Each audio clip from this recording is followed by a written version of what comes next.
안녕하세요, 여러분. 제 채널에 오신 것을 환영합니다. 오늘 우리는 또 다른 끔찍한 사건을 함께 살펴볼 것입니다. 배우자의 비뚤어진 열정에 무고한 희생자. 어른은 견해, 사고방식, 선호도, 성격, 기질을 가진 형성된 인격체이기 때문에 재교육이 단순히 불가능하다고들 합니다.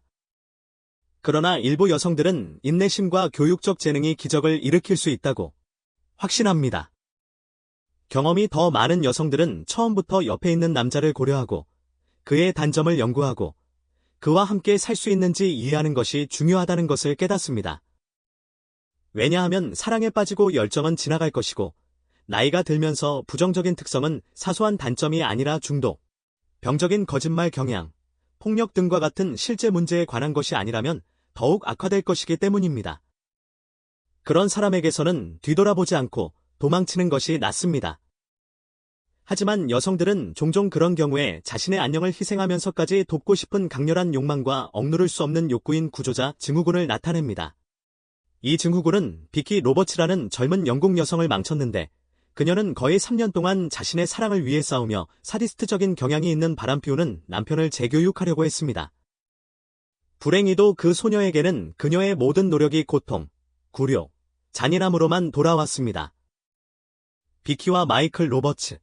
빅토리아 스미스로 태어난 비키 로버츠는 1984년 9월 잉글랜드 북서부 채셔주에서 태어났습니다.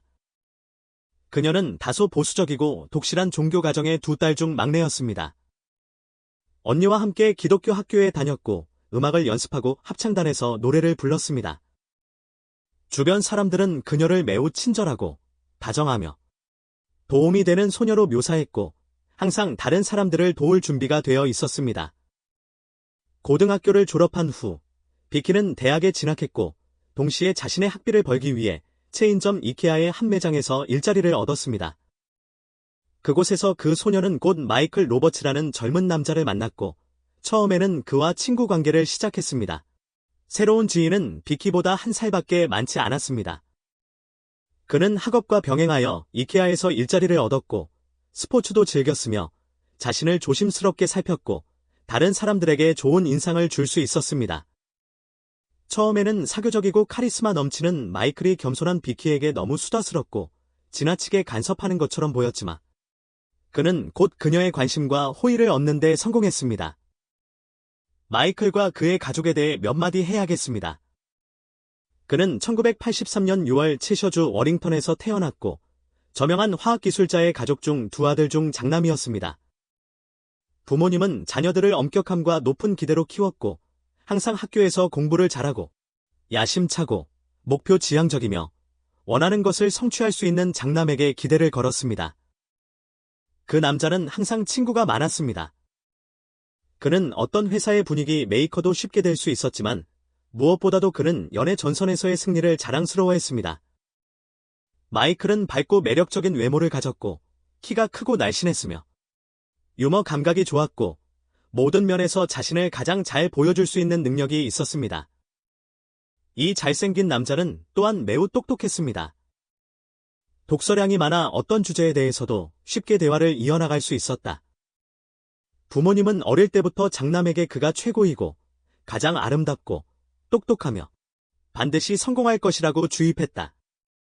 이 모든 것이 아마도 그 남자에게 나르시시즘 장애를 유발했고 나이가 들면서 진행되었다. 동시에 마이클은 항상 아버지와 어머니를 화나게 할까봐 매우 두려워했고 그래서 그들에게 완벽한 아들이 되고 그들의 모든 기대를 충족시키기 위해 모든 것을 했다. 로버츠는 결코 영구적인 여자친구가 없었습니다. 그는 정기적으로 여자친구와 정보를 바꾸었고 여러 소설을 동시에 진행할 수 있었기 때문에 그의 열정 중 어느 것도 그녀가 유일한 사람이 아니라는 것을 깨닫지 못했습니다. 그 남자는 자신의 저항할 수 없는 매력에 자신감이 있었습니다. 그는 어떤 여자에게든 접근할 수 있었고 그는 정말로 손에 넣을 수 없는 여자들을 정복하는 것을 좋아했습니다. 이 과정을 그는 일종의 게임이나 경쟁으로 인식했고 마이클이 모든 수단을 동원해 정복하기로 결심한 비키가 바로 그런 겸손하고 접근하기 어려운 소녀였습니다. 처음에는 완강하게 거리를 두며 퇴근 후 산책이나 어딘가에서 커피를 마시자는 순진한 제안조차 거절했다. 스미스는 거의 모든 시간을 공부에 할애했고 주말에는 교회에 갔기 때문에 연애는커녕 어떤 관계도 생각하지 않았다. 마이클이 비키와 마침내 데이트를 하기까지 몇 달이 걸렸다. 그는 다정하고 매력적이었으며 감동적으로 그녀에게 구애했고 꽃과 선물, 그리고 작은 깜짝 선물들을 주었다. 그는 심지어 그녀를 부모님 집에 가족 저녁 식사에 초대했는데 부모님은 비키를 매우 좋아했고 즉시 아들의 선택을 승인했다. 비키는 그가 진지하다고 믿었고 굴복했다. 그는 그녀의 첫 남자였고 유일한 남자로 남았다. 그녀는 그와 함께 있을 때 진정으로 행복했고 그것은 그녀에게 운명처럼 보였다. 마이클도 사랑에 빠진 것 같았고 정착할 준비가 되어 있었지만 오래가지 못했습니다. 50가지 그림자의 마이클. 겉으로 보기에 그들의 로맨스는 완벽해 보였습니다. 그들은 둘 다 젊고 매력적이며 에너지와 야망이 넘쳤고 미래에 대한 거대한 계획을 세웠습니다. 하지만 곧 비키는 자신이 선택한 사람에게 한 가지 특이점이 있다는 것을 깨달았습니다. 즉, 억누를 수 없는 성욕과 침대에서의 실험에 대한 열정입니다. 처음에는 이 점에 대해 선택한 사람에게 너무 많은 압력을 가하지 않았습니다. 비키가 그를 떠날까봐 두려웠기 때문입니다. 하지만 그 남자가 그녀가 자신에게서 떠나지 않을 것이라는 것을 깨닫자마자 그들은 말했듯이 카드를 열었습니다. 겸손하고 종교적인 소녀는 일어나는 일에 문자 그대로 충격을 받았지만 마이클에게 푹 빠져 있었기 때문에 그를 신뢰했습니다. 그리고 오랫동안 닫힌 문 뒤 침실에서 무슨 일이 일어나고 있는지 아무에게도 말하지 않았습니다. 게다가 그녀의 연인은 그녀에게 공식적인 청혼을 했고 그녀는 기꺼이 받아들였으며 결혼 후에는 모든 것이 변하고 선택한 사람이 실험을 멈출 것이라고 진심으로 믿었습니다.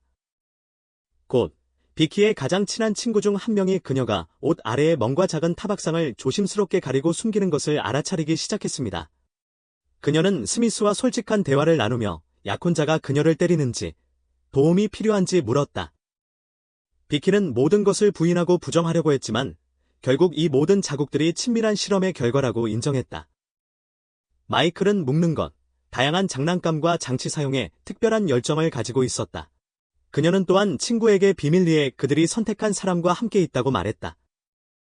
친밀감은 하루에 최대 5번까지 발생합니다.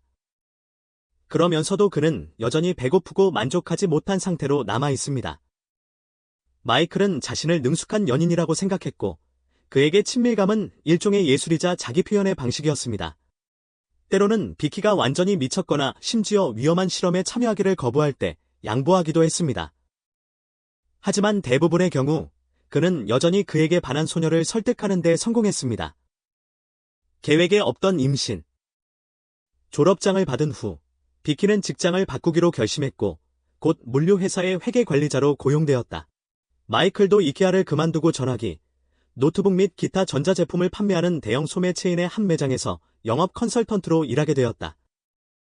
그는 카리스마, 의사소통 및 설득 기술 덕분에 항상 판매 목표를 초과 달성했기 때문에 거의 즉시 최고의 직원 중 한 명이 되었다. 곧 새로운 젊은 직원은 선임 영업사원으로 승진했고 경영진은 그의 본사 이전을 심각하게 고려했다. 하지만 그 전에 그는 훈련을 받고 자격을 향상시켜야 했다. 마이클은 훈련 세션에 참석하고 런던으로 출장을 가고 자신을 매우 자랑스러워했다. 그는 젊은 약혼자에 대해 완전히 잊어버린 것 같았고 친밀감이 필요할 때만 기억했다. 그들은 서로에 대해 이야기하지 않았습니다. 그들은 거의 함께 어디에도 가지 않았고 침실 밖에서는 비키가 그에게 존재하지 않는 것처럼 보였습니다. 동시에 그는 동료, 고객 및 단순한 지인들과 바람을 피우기 시작했습니다. 마이클은 문자 그대로 친밀감과 다른 여성들과의 친밀감에 집착하고 중독되었으며 개인적인 전선에서의 끊임없는 새로운 승리는 이 시기에 그의 자존감을 유지하는 데 중요한 부분이었습니다. 비키는 임신 사실을 알게 되었고 기쁜 마음으로 약혼자에게 그 소식을 전했다. 그들은 이미 결혼을 미루고 있었고 소녀에게는 이제 마이클이 서두를 것 같았다. 하지만 그가 아버지가 될 것이라는 소식은 마이클을 화나게 하고 미치게 만들 뿐이었다. 그는 즉시 아이를 없애야 한다고 주장하기 시작했다. 왜냐하면 그들은 아직 너무 젊고 앞날이 창창하며 자녀는 기다릴 수 있기 때문이다. 비키는 그런 말에 충격을 받았지만 임신 중절을 단호히 거부했다. 그러자 신랑은 다른 방법으로 그녀를 압박하기로 결심했다. 마이클은 신부에게 그런 소식은 그녀의 종교적인 부모님에게 분노를 일으킬 것이라고 설득하기 시작했다. 왜냐하면 그들의 막내딸이 남자와 동거하고 결혼하지 않은 채 임신했기 때문이다. 그러나 그에 따르면 임신 중절은 모든 사람에게 숨겨질 것이다. 그리고 결혼 후에는 반드시 아이를 가질 것입니다. 비키에게는 어려운 결정이었지만 그녀가 선택한 사람은 설득에 진정한 재능을 가지고 있었기 때문에 며칠 후 그녀는 설득에 굴복하여 병원에 갔습니다. 불행히도 합병증이 없었던 것은 아닙니다. 비키는 며칠 동안 병원에 머물렀고 그 후 건강을 회복하는 데 거의 3주가 걸렸습니다. 이 기간 내내 의사는 그녀에게 성생활을 절대적으로 금지했고 마이클은 그것을 알게 되자 격분했다.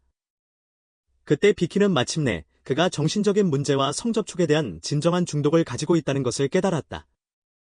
사랑하는 사람은 문자 그대로 성관계 없이 미쳐갔고 매일 집을 나서며 긴급한 업무 때문이라고 설명했다. 비키는 그가 다른 곳에서 성관계를 찾고 있다는 것을 짐작했지만 그들이 결혼하면 모든 것이 변하고 그녀가 이 중독에서 벗어나도록 도울 것이라고 진심으로 바랐다. 사랑 없는 결혼과 성인 정부. 약혼은 거의 2년 동안 지속되었고 남자는 분명히 선택한 사람과 결혼할 생각조차 없었다. 왜냐하면 현재 상황이 그에게 꽤 적합했기 때문이다. 그는 집에서 충실히 그를 기다리고 집안일을 완전히 돌봐주는 약혼녀가 있었고 정기적으로 바꾸는 수많은 정부들이 있었다. 비키는 항상 그의 말을 믿었고 그의 바람 피우는 것을 알게 되더라도 그가 마지막이라고 약속하고 다시는 그러지 않겠다고 약속하는 한 항상 그를 용서했다. 하지만 시간이 흘렀다. 비키는 완전한 가족과 아이들을 원했기 때문에 결혼을 주장하기 시작했다. 또한 이 문제는 그녀의 부모님에 의해 점점 더 많이 제기되었지만 가장 중요한 것은 그가 정말로 화나게 하고 싶지 않은 마이클의 부모님이 결혼을 주장했다는 것이다. 겸손하고 다정한 비키는 그들을 매우 좋아했고 그들은 그녀를 아들에게 훌륭한 짝이라고 생각했으며 언제 결혼하여 손주들로 그들을 행복하게 해줄 것인지 끊임없이 관심을 가졌습니다. 부모님의 도움 없이 부부는 하얀 드레스, 리무진, 그리고 아름다운 야외 결혼식으로 호화로운 결혼식을 올렸습니다. 신혼부부는 사랑스럽고 행복해 보였습니다. 그들 앞에는 긴 인생이 펼쳐져 있는 것처럼 보였지만 친척 중 누구도 그의 젊은 약혼녀가 이미 너무나 잘 알고 있는 그 남자의 어두운 면에 대해 짐작하지 못했습니다. 신혼부부는 로버츠의 부모님 집에서 멀지 않은 워링턴의 고급 지역에 있는 크고 아늑한 집에 정착했습니다. 마이클은 배우자를 사랑하지 않았지만 결혼은 그를 친척과 다른 사람들의 눈에는 정상적으로 보이게 만들었습니다. 비키는 자신의 이상한 성향과 끊임없는 바람기에 대해 아무에게도 불평하지 않았고 그는 직장에서 장갑처럼 정보를 계속 바꿀 수 있었다. 그는 꽤 성공했고 또 다른 승진을 했으며 새로운 사무실로 옮긴 후에는 많은 돈을 벌었다. 마이클의 직속 상사는 폰즈포유의 행정 책임자인 캐리 홀이었다. 그녀는 그보다 10살 연상이었고 오랫동안 이혼한 상태였으며 혼자 아들을 키우고 있었다. 동시에 캐리는 꽤 매력적이고 잘 관리되었으며 그녀의 직책에 걸맞게 결단력 있고 의지가 강했습니다. 오랫동안 그녀는 젊은 부하 직원이 보내는 관심의 징후에 전혀 주의를 기울이지 않았습니다. 그러나 그 남자에게는 그것이 일종의 행동 신호가 되었습니다. 그는 자신의 타고난 매력과 설득력을 총동원하여 이 여자를 얻으려고 했습니다.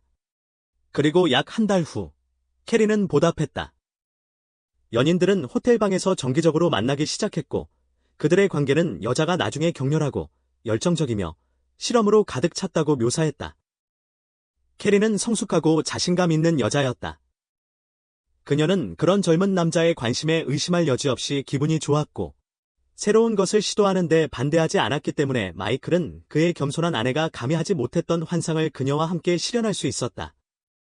그는 직장에서 늦게까지 일하고 기업 교육에 참석하는 등 아내에게 끊임없이 거짓말을 했고 정부에게는 결혼 생활이 얼마나 불행한지 이 결혼이 젊은 시절의 실수였다고 말하며 이혼할 준비가 되어 있지만 아내가 이혼해주지 않는다고 말했다.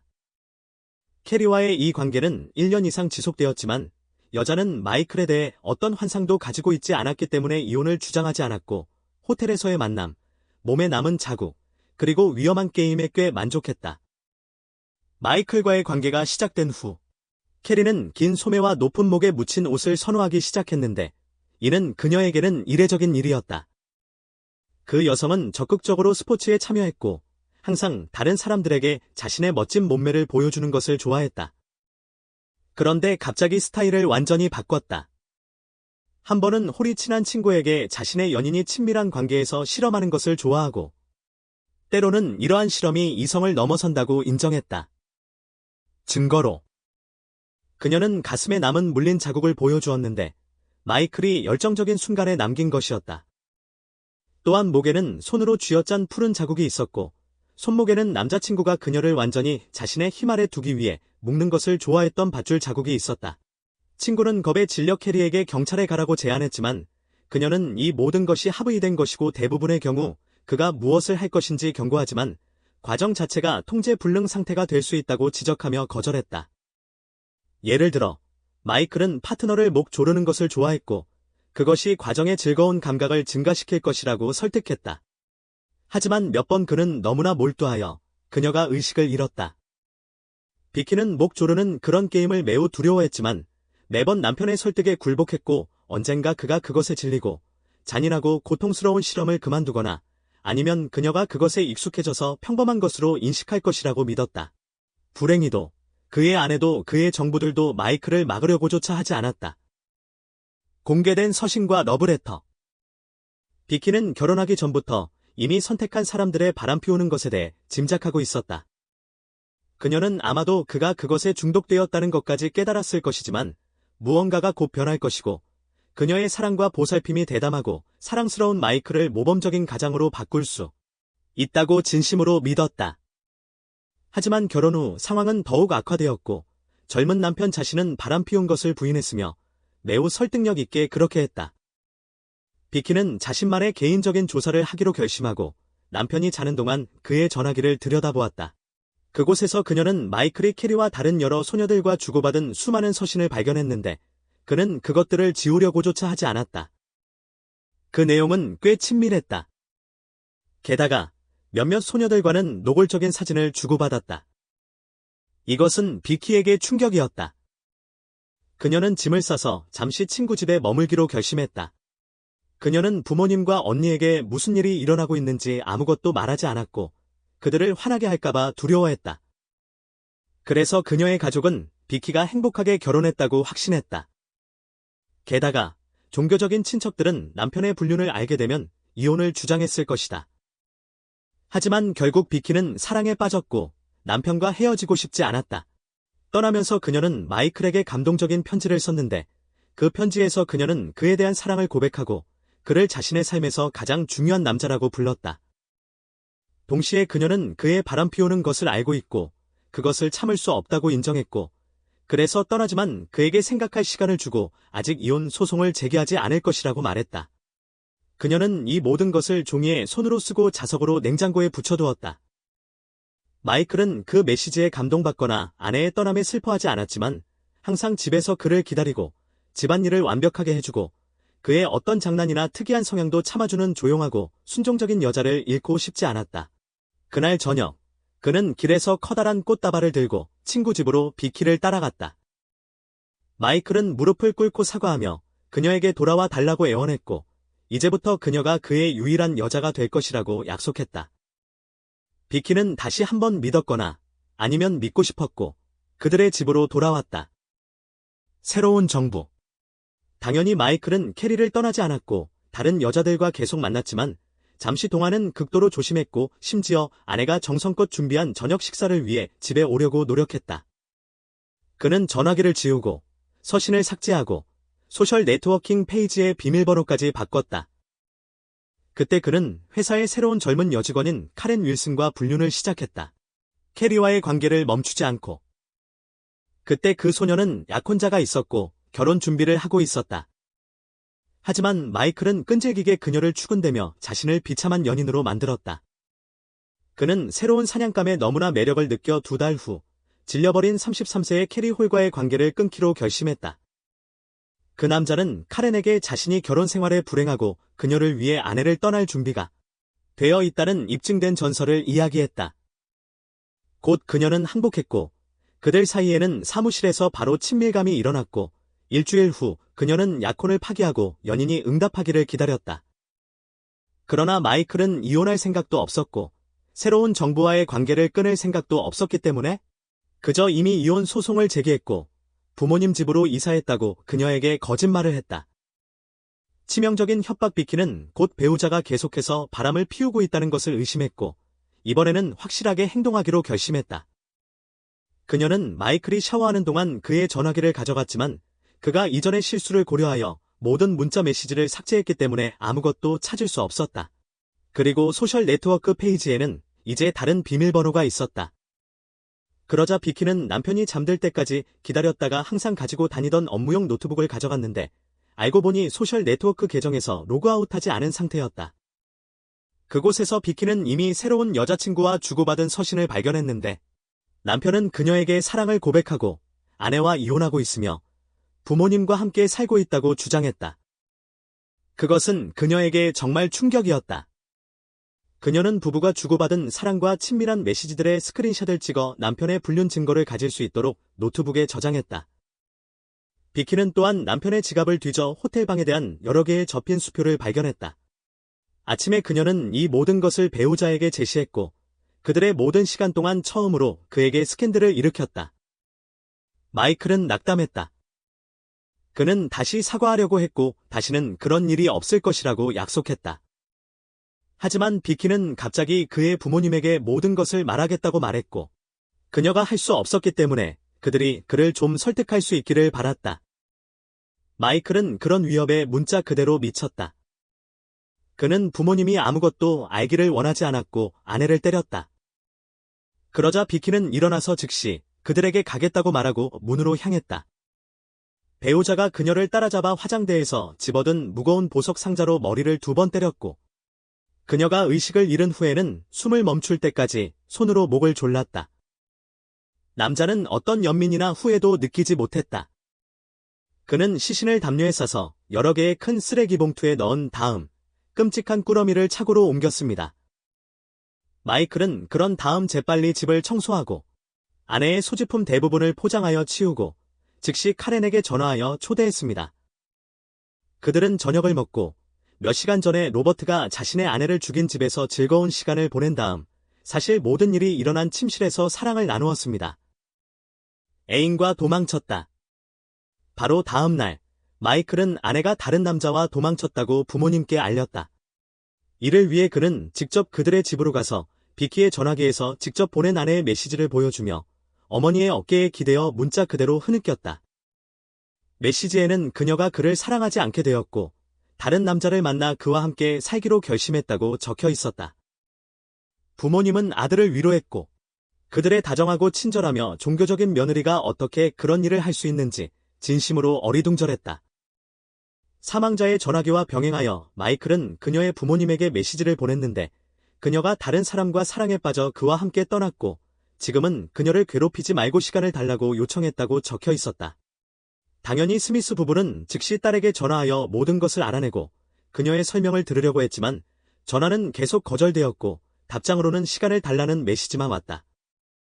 이것은 비키의 부모님에게 매우 이상하게 보였고 그들은 그와 이야기하기 위해 마이클의 집으로 갔다. 하지만 그의 이야기는 더 많은 질문과 의심만을 불러일으켰다. 그리고 비키가 아무에게도 말하지 않고 출근하지 않는다는 것을 알게 된 후 그들은 경찰에 가기로 결심했다. 수사, 끔찍한 발견, 그리고 탈출. 2009년 12월 1일 마이클은 철물점에서 몇 미터의 밧줄, 그리고 걸레와 세제를 샀다. 그러나 그는 같은 날 경찰이 그의 집을 방문했기 때문에 시신을 처리하지 못했습니다. 그때 경찰은 의심스러운 것을 발견하지 못했지만 마이클의 행동과 이야기는 많은 질문과 의심을 불러일으켰습니다. 그러나 가장 이상한 점은 검사 중에 차고 구석에 있는 거대한 꾸러미에 주의를 기울이지 않았다는 것입니다. 집에는 실종된 여자의 옷, 서류, 개인 소지품이 없어서 그녀가 떠났다는 것을 알 수 있었다. 하지만 비키의 노트북은 침실에 있었고 경찰은 검사를 위해 그것을 압수했다. 그곳에서 그들은 비키가 저장해둔 마이클과 그의 정보들의 서신 스크린샷을 발견했고 그런 다음 비키의 휴대폰 위치 정보를 요청하기로 결정했는데 그 휴대폰에서는 남편과 친척들에게 정기적으로 메시지가 왔다. 그리고 나서 전화기가 내내 그녀와 마이클의 결혼 생활집에 있었다는 것이 밝혀졌습니다. 그 후 법 집행관들은 다시 로버트의 집을 방문하여 더욱 철저한 수색을 실시했습니다. 마침내 차고에서 이상한 꾸러미를 풀자 그 발견은 참석한 모든 사람을 충격에 빠뜨렸습니다. 하지만 그때 내내 경찰과 함께 걷고 있던 마이클이 그들의 코앞에서 어딘가로 사라졌다는 것이 발견되었습니다. 그는 현금이 든 지갑을 가지고 가서 며칠 동안 자신을 드러내지 않고 숨어 지낼 수 있었습니다. 체포, 재판, 그리고 유죄 판결. 돈이 떨어지자 마이클은 정부 중 한 명인 라비니아 톨리에게 가서 잠시 그녀의 집에 살게 해달라고 부탁했습니다. 저녁에 그 소녀는 연인이 아내 살해 혐의로 수배 중이라는 뉴스를 듣고 즉시 주저없이 경찰에 그의 소재를 신고했습니다. 체포 당시 마이클은 울면서 자신은 아무 죄도 없다고 말했다. 남자는 배우자가 밧줄 벨트로 목을 졸라달라고 부탁했을 때 친밀한 게임 중에 사망했고 그가 과했다고 주장했다. 그러나 법의학 전문가들은 첫째, 여자가 맨손으로 목이 졸렸다는 것, 둘째, 뒤에서 공격당했다는 것, 셋째, 생전에 머리에 2개의 광범위한 혈종이 있었는데 이는 확실히 친밀한 관계와는 아무 관련이 없을 수 있다는 것을 발견했다. 가해자에 대한 재판은 2010년 1월에 시작되었다. 피고인은 아내의 죽음이 사고의 결과라고 계속 주장하며 관대한 처벌을 받았다. 그러나 전문가들이 제시한 부검 결과는 남자가 냉혈하게 아내를 머리에 2번 때리고 목을 졸라 차고에 시신을 숨겼다는 것을 증명했다. 마이클 로버츠는 1급 살인 혐의로 유죄 판결을 받고 종신형을 선고받았다. 그러나 법원은 17년 복역 후 가석방 신청 가능성을 남겨두었다. 즉, 범죄자는 2027년에 석방될 가능성이 높다.